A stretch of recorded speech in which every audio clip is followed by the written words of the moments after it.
Now, the actual layout underneath your hood of your vehicle might be slightly different from mine. This is a 2001 Lexus RX 300. So in some other Toyota models or Lexus models, the air intake might be a little bit different. It may not be a dual, it may just be a single. You may not even have to worry about removing the wiper blades, get access, or maybe there's some people that know how to do the job without having to remove that. But I found it a lot easier to do the work I need to do with that gun. I really can't imagine doing this job without removing that part there. But some things like some of the hoses and some of the wires that may be crossing through here and there might be a little bit different, but the overall job is going to be pretty much close to the same. And this is the 1MZ FE engine, and this is one of the later models that had the VV variable valve timing in it, but it's pretty similar to the late 90s model Toyota, the 1MZ FE. So I hope this video helps you. There might be some shortcuts that you can think of. I hope that you share that with us in the comments below. There may be some things I could have done differently, some things I could have done better. Let's help each other out. Go ahead and tell me what could have been done a little bit better, and that'll really help the whole crowd that may watch this video. Here are all the parts you're going to need. Of course, your valve cover gasket for both the front and the back, along with the spark plug tube seals. Then I have the Plenum Gasket seal, that is the intake manifold gasket, and then the throttle body intake gasket. And I also have some sealant that I got, the Ultra Black by Permatex. And then I'm going to do the spark plug change. Perfect time to do that, and they're iridium spark plugs, using this tool to make sure that they're gapped at 0.043 inches, and some anti-seize lubricant to put on the threads of those. And then I have some throttle body and air intake cleaner and some carb choke cleaner for some of the places I'm going to go to clean up. And then you're going to want to have a PCV valve and the grommet to go with it. First, remove wipers. 14 millimeter, 14, 14. Screwdriver. Push down right there. Same thing on the other side. Remove weather strip at 4 different points inside the middle. Remove both pieces out. Disconnect battery. Disconnect wiper blade motor.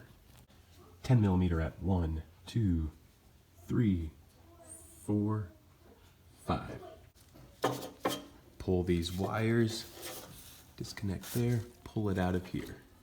10 millimeter here. Number 2, 3, 4, 5, 6, 7, 8, and 9. Make that 10. You want to move this little piece out first so that you can get this out cleanly. You want to make sure that you are not going to chip the edge of your windshield. Disconnect harness from passenger side of crossbar. Remove the crossbar. 14 millimeter nuts, 1 and 2, and then the other 2 on the other side as well. To get better access to that 14 millimeter nut, you can remove the 10 millimeter bolt that holds the power steering fluid in place and move this out of the way. Then you should have a nice clear view to remove that 14 millimeter. Also need to remove the 10 millimeter nut right there as well. Then this should be able to come out. Next, to remove the cover, there's 3 hex nuts right there that you can remove by either this H5 or this 3/16 hex bit or this Torx T30, and that should get those 3 out. And then you just unscrew your logo all the way, and this whole thing should come off. Now for the air intake portion, I'm planning on removing this entire piece here. Use a Phillips screwdriver for this one there, that one there, and then the one right next to it on that side. And then pull out this hose and use a clamp to remove this right here. Now that that's removed, I then got a 12 millimeter wrench and loosen this side of this throttle cable holder here. Loosen that. I was able to pull that out. Get that all the way out, and you'll be able to pull it out of there. Now for all your electrical connections, for your front valve cover gasket, you have 5 connections that need to be disconnected. You have one here, one underneath there, third one there, this orange one right here. Then you have this little plastic piece that needs to pull up. Then you have this orange one, and then that blue one right there. And then these flaps need to be opened up. Mine's already pretty disintegrated already. And then you have your 3 bolts that hold in your ignition coils, and those are 10 millimeter. Then all that should be able to swing over to the side out of your way. For our next move, we need to be able to move this harness and this portion of the intake over to the side. And we do that by removing the nuts right here. There's 3 of them that are 12 millimeter, 2 at the top, and 1 underneath at the bottom there. And then you have 2 10 millimeter nuts right here on this side, and then 1 more on this side over there. And then you want to yank on this hose right here, and you can move that out of the way. Then you can move your harness, that portion of the intake, over to the side. Also forgot to mention that there's one bracket bolt behind here. It's kind of hard to get a camera on it, but it's a 12mm. There it is right there. Still need to be able to loosen that first before you can move all of this to the side as well. I had a little bit of difficulty removing that 10mm from that bracket there, but finally was able to get to it using some multiple different tools. Was able to push everything over there to the side, and there's this little gasket that you see right here for the throttle body intake, and I went ahead and bought a replacement for that just in case I needed it. It was only about $5. And then the next thing you're going to want to do is get a 14mm socket for this bolt here, then another one for this side, and then two 8mm hex bolts to remove those for the bottom of that intake. On this side of the intake, I'm going to loosen this 12mm nut right here that holds two ground wires, and then I'm going to disconnect this hose that goes to the PCV valve right here, and then I'm also going to disconnect this hose right here. Now the part that everyone dreads on this job is removing the 14mm bolt that is behind the intake manifold, and that is located on the back of this bracket that you see right there. If you follow that down, you'll be able to feel it, and it goes into the back of the intake manifold. And the reason why it's so hard to get to, you can't even fit a regular, this won't even be able to fit behind there, so it's extremely difficult to get to.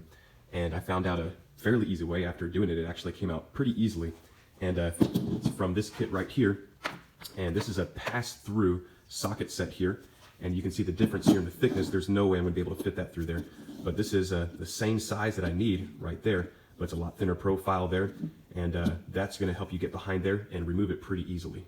So once I stuck this behind there and got it right on that bolt there, I actually had to walk to the other side of the vehicle to get leverage and pull on the lever here, and I was able to break it and then continue loosening it just right there, and then using my hands the rest of the way, fingers, to get the bolt completely out. Next, remove the 10mm bolt that is on the back side right here. Once that's disconnected, you can pull this up and over, slide it a little bit angled over to your right. Then you will be able to access the last 10mm bolt that is holding it down still right there, and that should be the last thing you need to disconnect, and then pull the whole intake out. Next, cover up your intake so that no debris or dirt get inside it as you're doing your work back there. Next, you're going to want to pry up on two plastic pieces here that are holding this wire set in place right there and there. And then you have three 10mm bolts that are holding in your ignition coils, and then you have three 10mm nuts that are holding this wire in place here. One there, here, and back behind there. I ended up disconnecting the ignition coils to these connectors right here. Made it a little bit easier to pull them completely out. Now that all this is pretty much going to be pulled out of the way, we can access all of the pan bolts here. There's 9 of them all the way around. As you can tell, I had pretty bad leaks on my back gasket.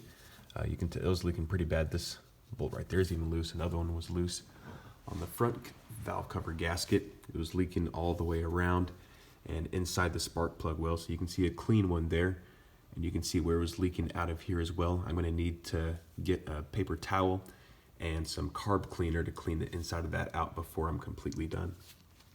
I now have the 9 bolts removed all the way around. A little bit tricky getting to the ones on the back side there, especially with this harness piece that's in the way a little bit, that had to be moved around. And I found myself trying to get to that last bolt on the back side over there. I found myself going underneath the card in order to completely remove it. It might be easier if you want to remove this bolt right here from the bracket so that this piece right here can kind of push out of the way. Now I'm ready to start removing this cover here, and I'm going to use my flat here to kind of get underneath it and pry it up and get it all the way up around and pull it out. Now to give you more room to remove the valve cover, you want to be able to pull all of these cords up a little bit to give you a little more space, and this whole thing can kind of lift up right here, and there's a little bit of a clip right there and one right here as well, and you just kind of open that up like that, and as you're opening that up, you should be able to pull and lift this thing out so that gives you a little more room. And the last little thing you want to do is follow this bracket right here all the way to the bottom. There's a 12mm you're going to want to loosen up so that this would be able to kind of get pushed back just a little bit. You don't have to pull that bolt all the way out, but just being able to push that bracket back is going to give you enough room to pull the cover out, kind of wiggle it back a little bit, and then finally be able to wedge it out of the place over here, and then I can pull it out at an angle. You want to clean the area where the gasket's going to be sitting on along the whole outside edge here, and you're going to want to spray some brake cleaner or carb cleaner onto a rag or paper towel. Make sure it's a nice clean surface all the way around, and make sure you clean off the previous sealant that might have been there. But you're going to use gasket adhesive sealant on areas where you see any kind of uneven spots like right here. And there's a few spots and a few little corners here and there scattered around. I think there's one back there and probably on the other side there as well, but be mindful of those areas to apply that sealant before you put the cover back on. Next, you want to remove the old gasket right here, pull it all the way around, and your seals right here. And you need to use a flathead screwdriver to kind of pry them out. And these ones really broke apart. There's a lot of leftover pieces I'm going to have to try to get out as well. Make sure you get every bit of it out, and also clean the edges and the insides right here as well, and spray the hole, clean the inside of your cover if you want to as well. My old spark plug gaskets were as hard as a rock. I finally was able to get this one out here. You can see the remnants around the circle there. Now on this one, what I had to do was get a hammer and hammer my flathead into it on this end right here. And I'm just going to have to pry it until it finally comes off. And you just keep on doing that. Get a hammer to get it wedged in there, and you should be able to get it pried out like this here. Now's the good time to pull out the old PCV valve and the grommet here. That can pull straight out, and then your grommet may come out in pieces. And there's the replacements. Then you'll put the grommet inside, and then the PC valve inside of that as well. But the PC valve is important for the ventilation, and if it gets too clogged up, it can build up a lot more pressure inside your valve cover, which can contribute to more leaking. So not a bad thing to replace that, and it's about close to $10 for both of these combined.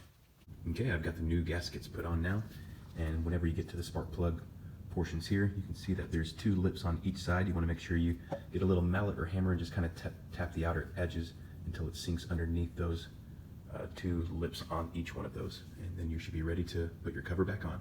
Got my sealant added to all the little grooves all the way around there that I thought might need it to help add good seal. You can see right there in that corner as well. Now I'm ready to put the cover back on. Okay, we got the valve cover back on, ready to put our bolts back in, and they need to be torqued down to 69 inch-pounds or 5.75 foot-pounds. It's also be good to note not to just put your bolts in and start torquing them down all the way around, but you want to alternate so that you have even pressure going down all the way around. Now I'm going to do the front valve cover, loosen the 10mm bolts that are all the way around. There should be 9 of them total on the front. And to get to the last one, I'm going to move this hose over to the side in order to access that last bolt right there. And I should be able to access that without having to remove this hose here. And for the front one, I'm going to loosen it by using a flathead to kind of break it loose here and pry up on it. I should be able to get it all the way around there. Now, if you're only having a leak in your front valve cover gasket, obviously you don't have to do all that work back there, so it's a lot easier to just do that front one there. And just like the last cover, I need to make sure I give all the edges a good cleaning. I ran out of carb cleaner, so I'm going to use brake clean sprayed on this rag and wipe all the way around the outside and on the inside of all these tube seals right here. And then I should be able to apply my other gasket. And I forgot to mention this on the last cover, but whenever I'm putting the new cover, gasket on side there, it was tending to come apart as I was trying to install it. So it might be a good idea to use some of that gasket sealant underneath it and just little touch points underneath. Stick it down in there on the sides to help hold it into place, but you don't have to do it all the way around. Okay, I'm now ready to put this valve cover back on. And I've applied the sealant in those grooves that we were talking about on that last cover. And I also added some on both sides of that rounded corner there, underneath there. And that should be able to hold it the way it needs to. Now when you're tightening down both covers, you want to make sure that that seal is not coming over the edge of this metal tube here. So I've had to get this little pick as I'm tightening it down to make sure that it goes around that. I didn't realize that till later whenever I did that one back there and I had to start over again. So definitely don't want to make that mistake. Next we're going to remove all 6 spark plugs, and I have an extension to be able to reach inside there and a spark plug socket. It's usually a 5/8 size, and they should have some type of a rubber inside there that wraps around there that holds it in place. I've had those come out of my socks before, so ever since I've gotten this magnetic one from the auto parts store, it's been a lot easier to be able to pull it straight out every single time, so it's always reliable. Once you get your new spark plugs ready, make sure they're gapped properly. And I put some anti-seize lubricant right on those threads there and torque it down to 13 foot-pounds, and then you're done with that. And judging by how the old ones look, it's a good thing I bought new spark plugs. Now we're ready to start putting things back. To help me remember which order to go in, I had placed all the parts that I had taken apart and laid them out here so I know that which order I need to be going back from. Okay, next we're going to make sure that these harness clips are back in where they belong. Make sure to push those back into place. And then you're going to move to your 10mm nuts that are behind your ignition coils here. There's 1, 2, and 3. And then after those are down, you can then put your ignition coils in, make sure they're all plugged back up, and then the 10mm bolts that go into place there. Then put these 2 clips back into place here. And don't forget to tighten the 12mm bolt at the bottom of this bracket right here. And it's not a bad idea to get some spray and clean out your throttle body intake. Now we're going to remove this paper towel and we are going to replace this Plenum gasket right here with a new one. Now we get our intake manifold ready and we are going to attach this wire with a 10mm bolt to the back end right here. Then we are going to put it into place and feed the 14mm bolt through the back side of this bracket into that spot right there. We're going to hand twist it and then we're going to use that pass-through socket so that we have room to get back there to tighten it up. Put in the 10mm bolt that goes in right behind here on that bracket. Next, put your 12mm nut on right there that holds your 2 ground wires. And then you want to connect this hose back right here. And then connect the hose to your PCV valve right here. Now your 14mm nuts on the sides and your 8mm hex bolts for the middle. Now swing down this wiring harness over these 2 bolts right here. And tighten down the 2 10mm nuts there. Then we're going to come over here and put on the new intake gasket right here. And then I'm also going to spray some cleaner, throttle body cleaner, into my dual throttle body intakes here. Then I'll put a 12mm bolt through that bracket on the outside into this throttle body, and then you're going to slip it onto here and use 3 12mm nuts to finish it off. Now I'm going to connect this hose back to here, and then I'm going to put all of these, this harness, and all the ignition coils back into place. This piece right here was pretty much already broken apart anyway, so it's just resting in there for me. As far as your connections go, you have your 3 gray connections for your injectors. Then you have this orange one right there. Then you have the plastic piece that inserts in right there. Then you have your blue connection, then your orange connection, and then you can put in your ignition coils with your 10mm bolts. Now for this throttle body cable, we're going to put this end into here first. Slide that piece in there, then you can wrap that underneath and put this right there and tighten up that 12mm nut with a wrench. Now I put this piece back on right here, and you're going to want to get your Phillips to screw it back in over the throttle body there, up here, and then you have a little tiny hose that needs to be connected right here, and then this hose right here needs to be loosened up on this clamp and shoved in right there. Next, put your cover back on using 5mm hex bits, and then screw your logo back on in the middle. Next, slide your crossbar into place. And you have 2 14mm nuts on this side, and then a little harness that needs to slip back on right here. Then over on this side, same with the 14mm nuts there and underneath there. And then the brake fluid reservoir, you can screw that back in with your 10mm bolt. And then right here, where it's holding these 2 hoses right here, you can put this nut back on there, and that's 10mm. Now for the wiper blade cowl base part, you want to slide this pan underneath here first. Careful not to touch the edge of your glass so it doesn't break.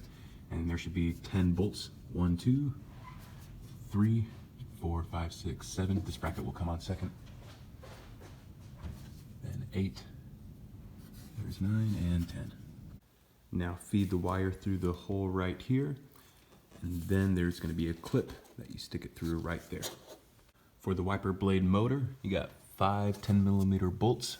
1, 2, 3, 4, and 5. And don't forget to make this connection. And reconnect your battery. Now when you put this cover piece back on, you need to make sure that the windshield is going to be sitting right inside this slot right here. Then snap this in at 6 different spots across the middle. And then on each end, make sure you put that push pin inside.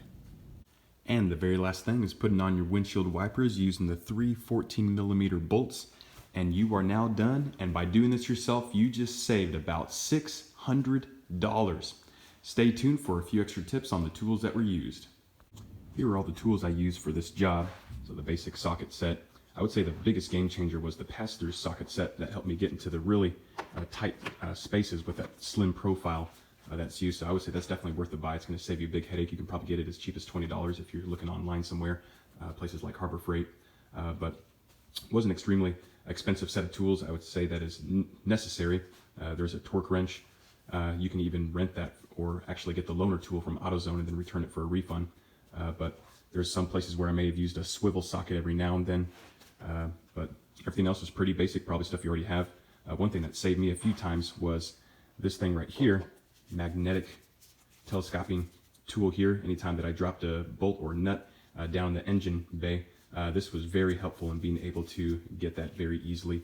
And same thing, this one right here, whenever I dropped a plastic piece that's not magnetic, that extends out there and grabs it.